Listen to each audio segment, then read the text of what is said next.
Sabeel, we're going to have to apologize to anyone thinking about having their next lunch at a food cart in the city. What do you got? In New York, people rely on food carts for lunch, for dinner, for snacks. But a lot of New Yorkers, after having had that food, came out with diarrhea, vomiting, went to the hospital, some hospitalized for 4 days straight. Some found cockroaches on the platter, and some even spotted mice. These are the 311 calls that the city of New York has gotten from people who've gotten sick from food carts. One caller said that he found a hair in his milkshake and it smelled funny.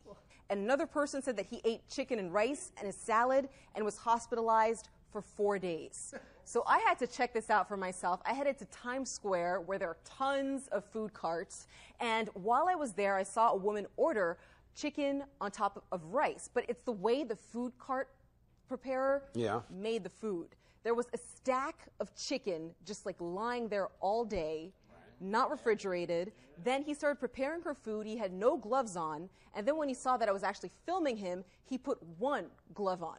And he continued to prepare the food. I also spoke to somebody else who said that he did get sick. Yeah, I didn't know if I was really drunk or I was sick, but when I ate it, I just threw it all over. Okay. Yeah. What was it? It was hot dogs. Okay. So I also spoke to Dan, who's vice president of the 34th Street Partnership.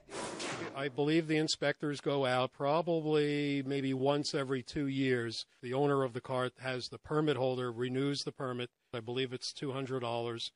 The Department of Health's rating system for restaurants does not cover food carts. And there's also no online rating system. You can't find out food cart corner of 34th Street and Broadway, for example, how it rates. So that's kind of the issues that they've been dealing with. I wonder if this is just not a move by the government to try to regulate just another business and drive the cost up of what I think is a great meal. Yeah, everybody's going to hit a little bit of food poisoning now. And you know what's hidden in that falafel from the truck? The delicious secrets of the Middle East. I'm a food truck eating. Of course. That is until you're hospitalized for 4 days.